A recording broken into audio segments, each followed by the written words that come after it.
Star news पर स्वागत है आपका। मैं हूं आपके साथ सुहानी मलिक। आगामी लोकसभा चुनाव 24 से पहले पश्चिमी यूपी की सियासत में हलचल तेज है। इसकी वजह है आरएलडी मुखिया जयंत चौधरी। दरअसल ऐसा कहा जा रहा है कि इंडिया गठबंधन में रहने के बावजूद जयंत अभी भी बीजेपी के नेतृत्व वाली एनडीए में अपनी जगह तलाश रहे हैं। सियासी गलियारों में इस बात की भी चर्चा है कि आने वाले वक्त में जयंत एनडीए का जो दामन है वो थाम सकते हैं। अब खुद इस मुद्दे पर जयंत चौधरी ने स्पष्ट जवाब दिया। उन्होंने कहा कि जो लोग मुझे समझ नहीं पाए वही इस बात की चर्चा कर रहे हैं। वहीं इस दौरान जयंत चौधरी ने प्रधानमंत्री नरेंद्र मोदी पर हमला बोलते हुए कहा कि वो डरे हुए हैं, इसलिए इंडिया गठबंधन के लिए नए नए नाम दे रहे हैं। बता दें कि न्यूज एजेंसी एनआई को एक बयान में दिए गए उसमें जयंत चौधरी ने कहा कि जो मुझे समझ नहीं पाए वही इस बात की चर्चा करे। मैं बहुत जिद्दी आदमी हूँ और जब कह देता हूँ, मन बना लेता हूँ तो बदलता नहीं हूँ।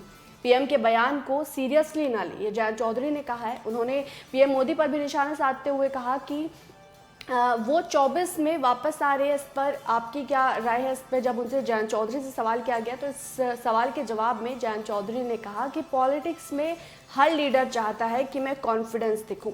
चुनाव के समय किसी नेता से पूछा जाता है कि आपकी क्या उम्मीद है, तो वो यही कहता है कि हम सारी सीटें जीतेंगे। तो ये उसी अंदाजे में कहा गया बयान है, इससे ज़्यादा सीरियसली नहीं लेना चाहिए। जयंत चौधरी ने प्रधानमंत्री मोदी पर हमला बोलते हुए कहा कि जितना पीएम इंडिया के नए नए नाम दे रहे, इससे पता चलता है कि वो डरे हुए हैं। उन्होंने कहा कि सबका समावेश कर हम पहली बार प्रयास करें और मुझे उम्मीद है कि अंजाम तक बात पहुंचेगी। इंडिया का अपना एक विजन है, मुंबई में भी हर मुद्दे पर बात कही जाएगी। तो जयंत चौधरी ने अब साफ कर दिया कि वो बहुत जिद्दी है और जो उन्होंने कहा है उस बात पर वो अड़े रहेंगे। यानी कि जयंत चौधरी लगातार कहते आए हैं कि वो इंडिया के साथ है, इंडिया के साथ है, तो मतलब कि अब वो इंडिया के साथ है। आपको बता दें कि पश्चिमी यूपी के जो राजनीति है वो जातियों के समीकरण की डंडियों पर टिकी है। किसी पार्टी को अगर सूबे में सरकार बनानी है तो हर डंडी का संतुलन उन्हें मजबूत रखने की कवायद लगातार करनी पड़ती है। कुछ ऐसा ही हाल पश्चिमी यूपी का है, जहां की जो दिशा है वो जाट तय करते हैं। इस इलाके में कहा जाता है कि जिसके जाट उसी के ठाठ। पश्चिमी यूपी के खेतों की मिट्टी जितनी उपजाऊ है, जाटों की अहमियत भी उतनी ही इस राजनीति में नजर आती है।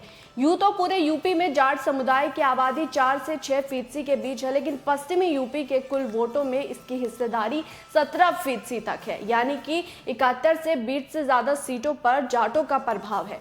जाट न सिर्फ पश्चिमी यूपी की 71 में से 20 से ज्यादा सीटों पर सीधा असर रखते हैं, बल्कि दर्जनों ऐसी सीट है जहां की राजनीतिक दिशा और दशा दोनों तय करते हैं।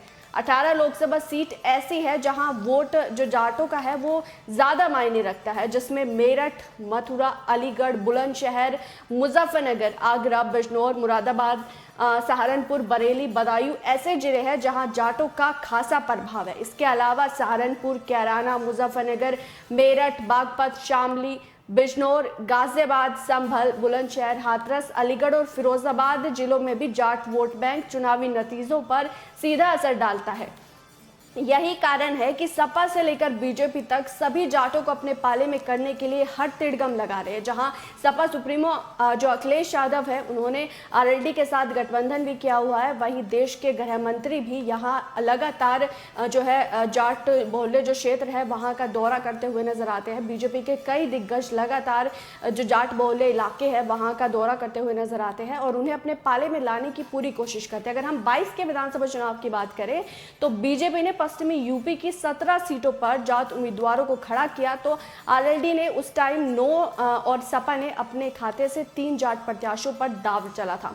इसके अलावा बसपा ने भी 10 है वो जाट उम्मीदवारों को टिकट दिया था और कहा जाता था कि 19 जाट प्रत्याशियों को टिकट दिए जा सकते थे। और अब बता दें कि जो ये पूरी राजनीति है पश्चिमी यूपी की वो जाटों के इर्द गिर्द घूमती है। अब क्योंकि पश्चिमी यूपी में इंडिया गठबंधन से 2 दल आते हैं, एक रालोद और एक सपा। रालोद यानी कि जयंत चौधरी और सपा यानी कि अखिलेश यादव का।